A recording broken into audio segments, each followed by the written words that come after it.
এখনও ভাঙা হচ্ছে ধানমন্ডি ৩২ নম্বরে শেখ মুজিবুর রহমানের বাড়ি। গুড়িয়ে দেওয়া হয়েছে বাড়ি প্রবেশপথে বঙ্গবন্ধুর প্রতিকৃতি। সকাল থেকে জড়ো হতে থাকে বিক্ষুব্ধ ছাত্র জনতা। অসংখ্য মানুষের উপস্থিতিতে এক্সক্যাভেটর দিয়ে গুড়িয়ে দেওয়া হচ্ছে বাড়িটি।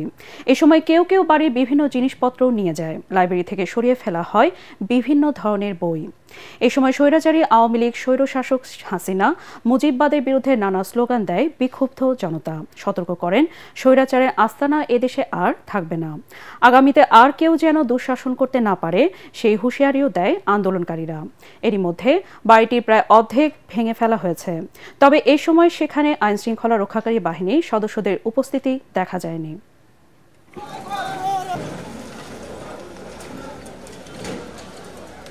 জনগণের যে ক্ষোভ, সেই ক্ষোভ মিটাচ্ছে জনগণ যেভাবে অত্যাচার করছে এতদিন।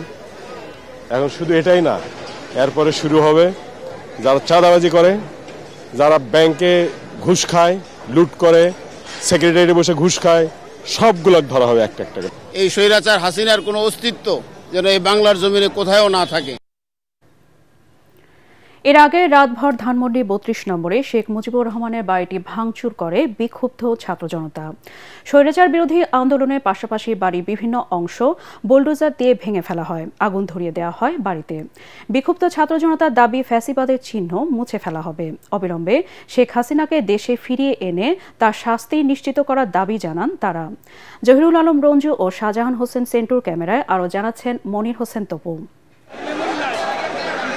ধানমন্ডি ৩২ অভিমুখে ছাত্র জনতার পূর্ব নির্ধারিত বুলডোজার কর্মসূচি।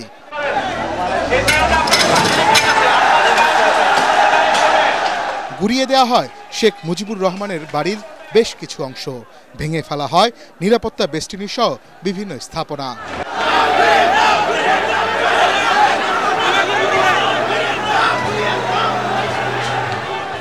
৫ আগস্টের পর দ্বিতীয় দফায় আগুন দেয়া হয় ধানমন্ডি ৩২-এর এই ভবনটিতে।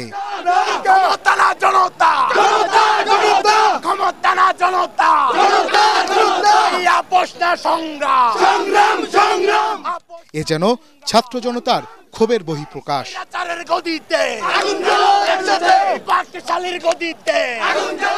পূর্ব ঘোষিত কর্মসূচি অনুযায়ী সন্ধ্যার পর থেকে দলে দলে এখানে জড়ো হয় আন্দোলনকারী ছাত্র জনতা। অগণিত মানুষের ভিড়ে স্লোগানে স্লোগানে মুখরিত হয়ে ওঠে পুরো এলাকা।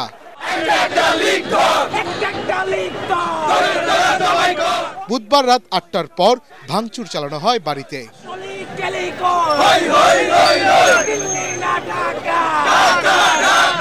৩২ নম্বরের এই বাড়িটির প্রবেশমুখের স্থাপিত শেখ মুজিবুর রহমানের মুরালটি ভেঙে ফেলা হয়, আগুন লাগিয়ে দেওয়া হয় ভবনে, খুলে ফেলা হয় ইট। বিক্ষুব্ধ ছাত্র জনতার দাবি, যারা ছাত্র হত্যার সঙ্গে জড়িত সেসব ফেসিবাদের কোনো চিহ্ন দেশের মাটিতে থাকবে না। এখন একমাত্র আমরা ছাত্র জনতা মিলে যে রাজনৈতিক দল গঠন করবো কিংবা আমরা যে ডিসিশন দিব সে অনুযায়ী বাংলাদেশ চলবে। কোনো ফ্যাসিবাদ কিংবা কোনো মুজিববাদ এই বাংলাদেশে কায়েম হবে না ইনশাআল্লাহ।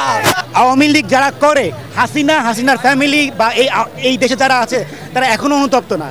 একটা মানুষ এখন অব্দি অনুতপ্ত না। তাদের মধ্যে ২০০০ শহীদের রক্তের বিনিময়ে যে স্বাধীনতা এসেছে তাদের মধ্যে কোনো অনুতপ্ত নাই। তারা এখন সাহস রাখে কিভাবে যে এখনো তারা প্রেস কনফারেন্স করবে। আমি অবাক হয়ে যাই। অবিলম্বে দেশে ফিরিয়ে এনে শেখ হাসিনার শাস্তি নিশ্চিতের দাবিও জানান তারা। এই স্বৈরাচারী শেখ হাসিনাকে আমরা বিচ্ছিন্ন করে দেব, আর যে বাহিনী আছে আমরা কিচ্ছুই রাখবো না। সৌদি আরবে আবু জেহেলের বাড়ি পেশাবখানা বানানো হয়েছে, তাহলে অর্থ বানানোতে কি হয়েছে? অর্থ পেশাবখানা করা হবে, ঠিক নাকি? একই সাথে সারা দেশে শেখ হাসিনার স্বজনদের বাড়ি ও বিভিন্ন স্থাপনায় বুলডোজার কর্মসূচি পালন করে বিপ্লবী ছাত্র জনতা।